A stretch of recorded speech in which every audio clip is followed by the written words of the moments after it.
KPCC ಅಧ್ಯಕ್ಷರಾದ ಶಿವಕುಮಾರ್ ಅವರು ಬರೋ ನಿರೀಕ್ಷೆ ಇದೆ. ಜೊತೆಗೆ ಕಾರ್ಯಾಧ್ಯಕ್ಷರು, ಅನೇಕ ಶಾಸಕರು ಎಲ್ಲರೂ ಕೂಡ ಬರ್ತಕ್ಕಂಥದ್ದಿದೆ. ದಯಮಾಡಿ ಪೊಲೀಸ್ ವರಿಷ್ಠರು ಕೂಡ ಸಹಕಾರ ಕೊಡಬೇಕು.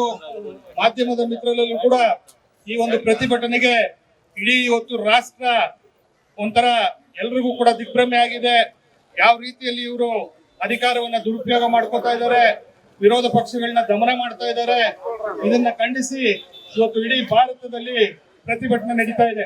ಇಲ್ಲಿ ಬಿಜೆಪಿಗೆ ಅಧಿಕಾರಕ್ಕೆ ಬಂದ ನಂತರ ವಿರೋಧ ಪಕ್ಷಗಳ ಮೇಲೆ ಸತತವಾಗಿ ದಾಳಿ ನಡೆಸ್ತಾ ಇದೆ.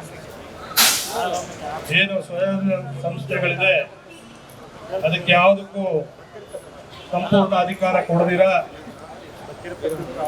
ಬಿಜೆಪಿಯವರೇ ಅವ್ರನ್ನೆಲ್ಲ ಕೈಗೊಂಬೆಗಳನ್ನ ಮಾಡ್ಕೊಂಡಿದ್ದಾರೆ.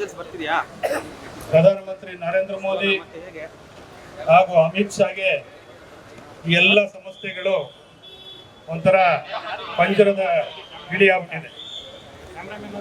ಅವ್ರನ್ನೆಲ್ಲ ಅವ್ರಿಗೆ ಹೆಂಗ್ ಬೇಕಂಗ ಬಳಕೆ ಮಾಡಿಕೊಂಡು ಇವತ್ತು ವಿರೋಧ ಪಕ್ಷಗಳನ್ನ ದಮನ ಮಾಡಕ್ ಹೊರಟಿದ್ದಾರೆ.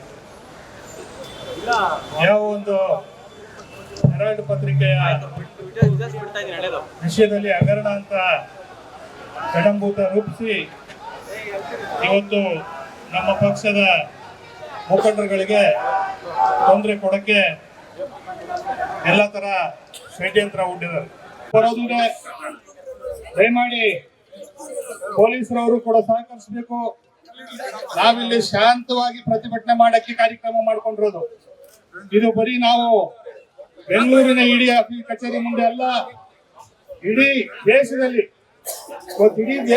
ಎಲ್ಲೆಲ್ಲಿ ಇಡಿ ಆಫೀಸ್ ಇದೆ ಎಲ್ಲ ಇಡಿ ಆಫೀಸ್ಗಳ ಮುಂದೆ ಕೂಡ ಪ್ರತಿಭಟನೆ ಮಾಡಬೇಕು ಅಂತ ಅಖಿಲ ಭಾರತ ಕಾಂಗ್ರೆಸ್ ಸಮಿತಿ ಇವತ್ತು ನಮ್ಮೆಲ್ಲರಿಗೂ ಒಂದು ಕರೆ ಕೊಟ್ಟಿದೆ.